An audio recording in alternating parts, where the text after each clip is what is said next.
Hey, it's Eric from the Jolly Roger 907 YouTube channel. We are down in Meremere on the North Island, New Zealand. Jen and I, my navigator, we're going to talk through the rotation a little bit, then we're going to get right into the racing. We're going to be pushing this boat harder and harder as we go through the day. We're going to maybe clip some tires here and there or get really close to them, and then we're going to have a little bit of a safety talk that I learned something new on this track. Let's go check out the racing in Meremere.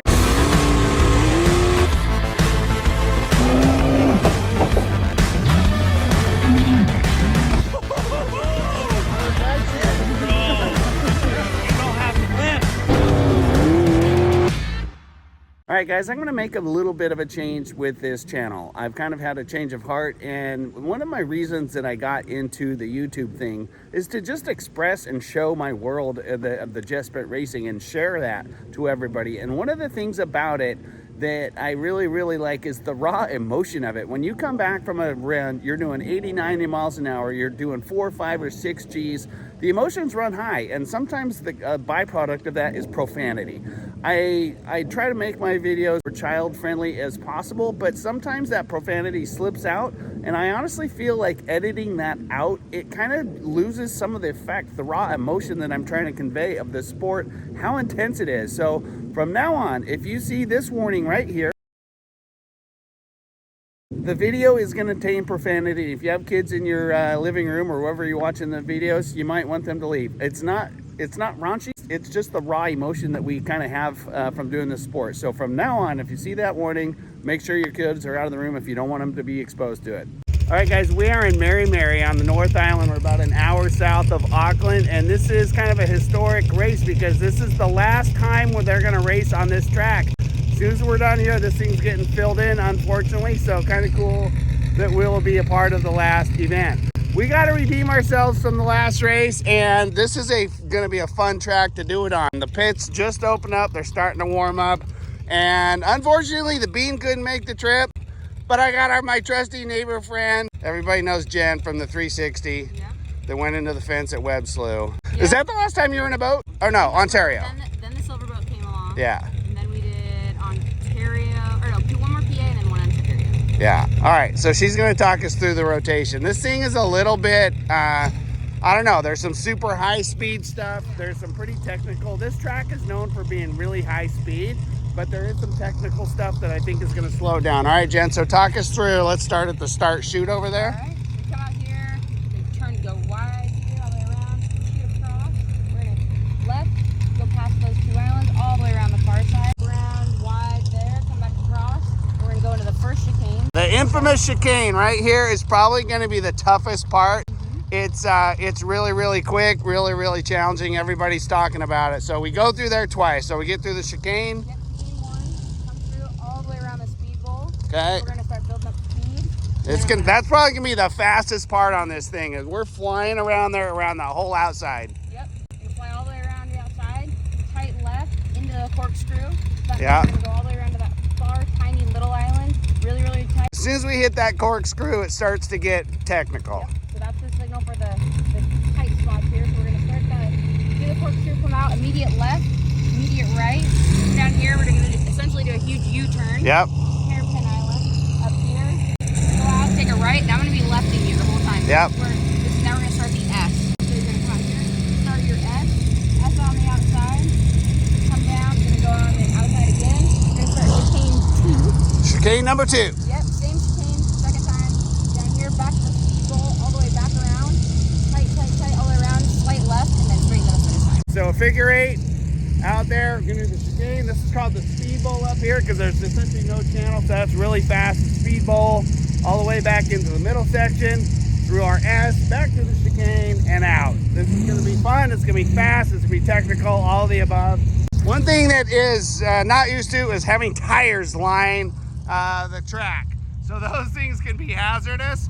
My goal today is to keep the boat away from all the tires. But here we go, Meremere on the North Island. Let's do this.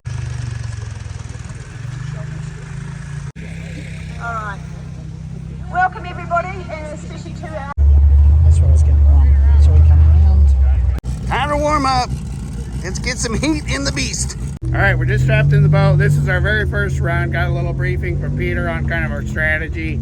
We're gonna go out there, just get this rotation and keep the boat off the tires. get the rotation, and we're gonna call that good for this one. You ready to go, Jen? Ready You to got go. you got the rotation? Yes, I do. All right, let's go. Here we go.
Boat is Jolly Rogers, the Sprintec GFX 75, JRE race engines, gateway materials and trailers. So Eric Werner down at Wanaka, he had a run for the first time in his brand new package down there, and he was super happy with it. And quite interesting that he's going out with a little bit of pace first thing this morning. So Eric Werner, a Boeing airline pilot.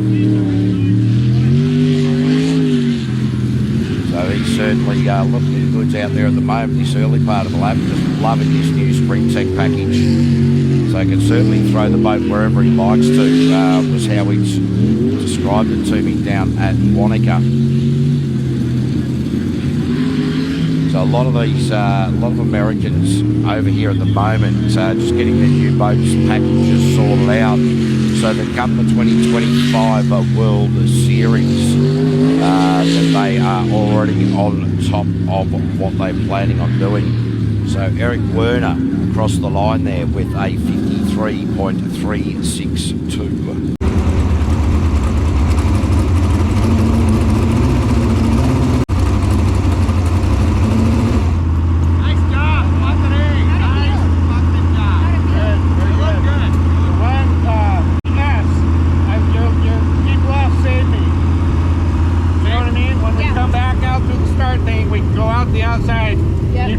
Keep going left, that fucking saved me. Okay, good. Because that thing came up pretty quick. Yeah. And I'm like, oh shit, yeah. Yeah. Yeah, that fucking got me. Good.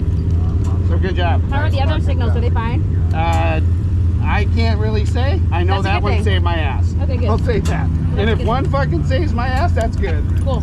All right, we just finished up Q1. Jen, what do you think? Oh, it was great. I love it. Your first time in a super boat. First time. I love it. What do you think? It hits hard, doesn't it? Oh, it kind of took my breath away at first, and I was like, all right, breathe, Yeah. breathe. But I think I might have held my breath the whole time. I've done that. You get back and you're winded, but we got a clean run. Yep. Actually got some foot into it here and there, so that was it was pretty good. There's a couple parts of the rotation I was late going into the S. I told Jen I want a left to keep going left, and that saved my bacon because they come around the corner and I started looking up and like her hand, I'm like, oh shit, yeah. So we dove in there, but we got a clean run. We just got to clean it up, get rid of some of those twitches, and we're on our way.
GFX75.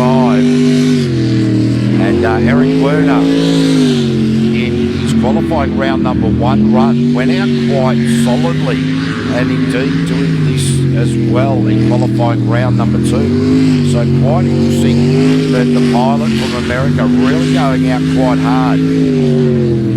He's loving his new boat. He was designing his own boats in the US of A, and once he got into this Sprintec, he said, "Wow, mate, this thing just goes where you want it to go. You point it and shoot, and away you go." So he's just loving this new package. And this boat will be staying here in New Zealand. He'll be competing in all the 2024 New Zealand Championship rounds, and he'll be staying here and getting set for the World Series in 2025. So Eric Werner and Tina Huff with a really good lap there, and straight to the top of the table with a 50.652. 50.652.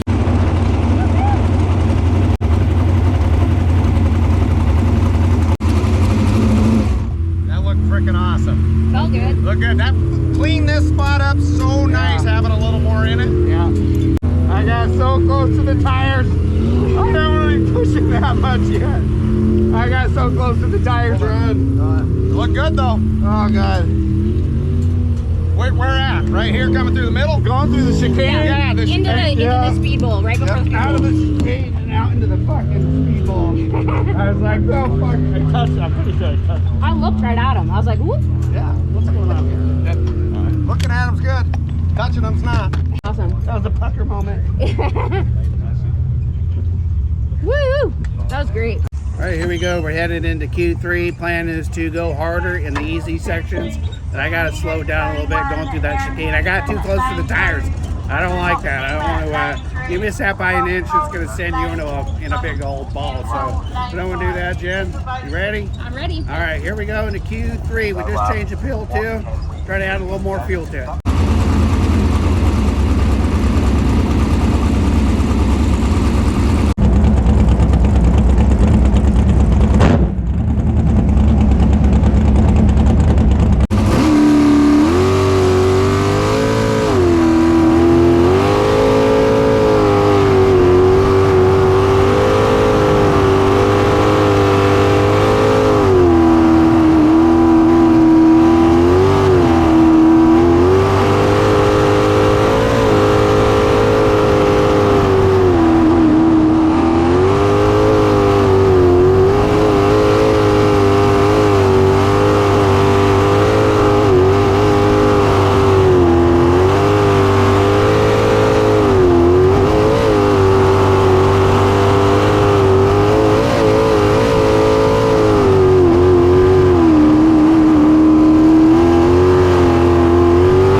Boeing airline pilot.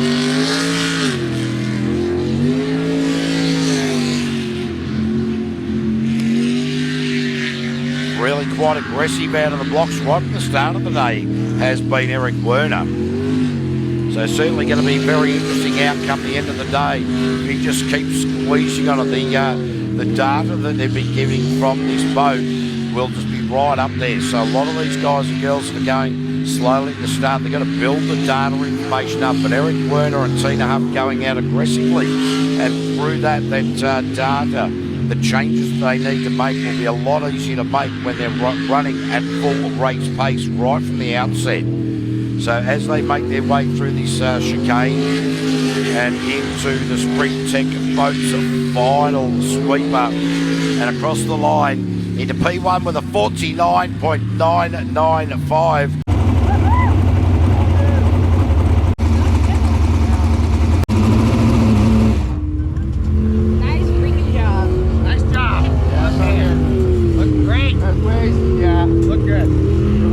Like we're pushing it as much. There's those spots though, you kind of have to. Yeah. Otherwise it's just too rough. Yep. Oh, that was freaking awesome. Yeah, I'm okay with those lifts. Yep. How about that corkscrew is still just... I coming out of the corkscrew. Yeah, it's just a little, it's like we hit wake or something. It's such a quick reverse. The boat's gonna get thrown a little bit, Yeah. you know, like I think it takes you. We didn't lose control. No. You do reverse, and we kind of go over the edge of that bank a little bit. Yeah. But Man, nailed that one turn again. it's water, not water and oil. Which one? The slapper. Oh, coming out of the, yeah, I know. Yeah, that's perfect. It's like the faster we go, the better it. It is. Well, and the other thing too is like you were aggressive getting into that. It was great.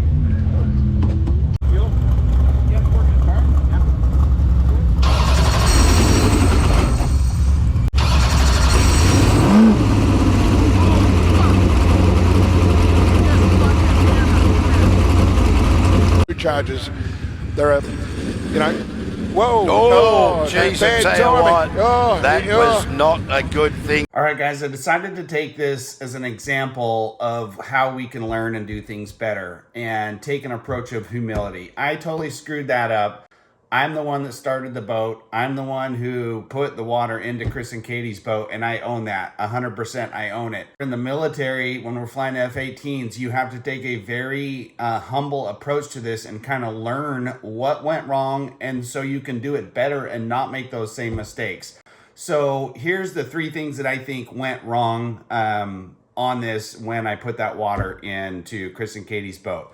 The number one thing is I gave it a little bit of gas to try to catch the start. It failed to start on the first attempt, so I just gave it a little bit of air to try to catch it.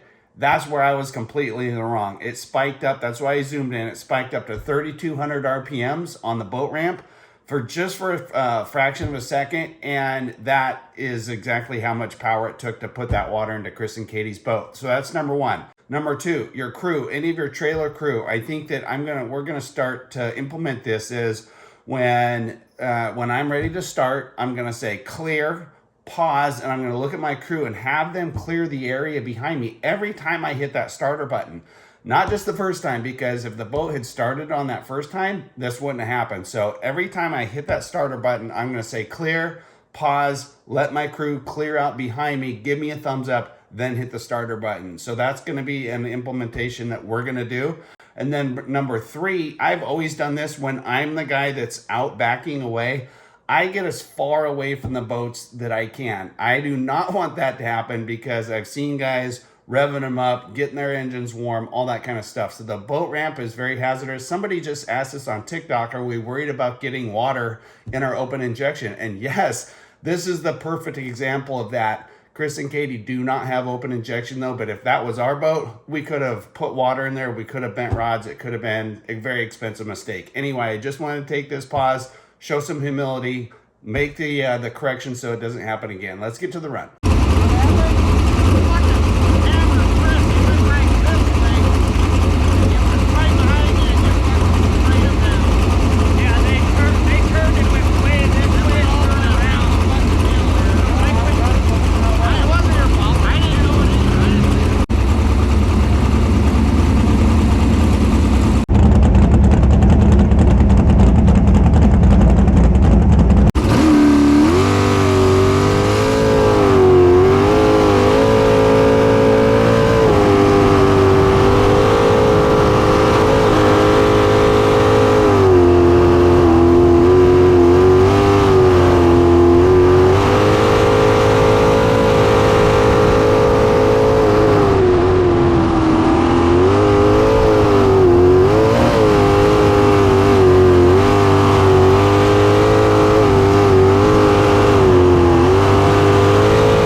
Now it's all eyes to Jolly Rogers, the airline pilot from Arlington.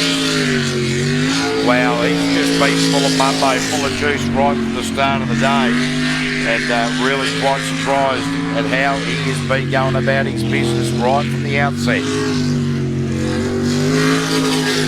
Certainly been impressive to watch since I've got on this brand new Sprintec GFX X from Pete Coey, and he just looks so comfortable. This little 500 small block chef, JRE engines. I don't know, you know, to buy a package like this, step off an aircraft, get in it, and then start peddling this, just goes to show how confident he is with what this workmanship's been done. Oh, absolutely. Second race meeting in this boat. He only did 3 laps down at Wanaka, and right from the outset today, just straight on the pace. So Eric Werner, it's going to be a cracker. Eric Werner with a 48.924. Felt good. Even though we hit a tire, it felt good. Wait, was it? You hit a tire? You touched one, but it didn't freak me out. No, not at all. Woo! I thought that felt good.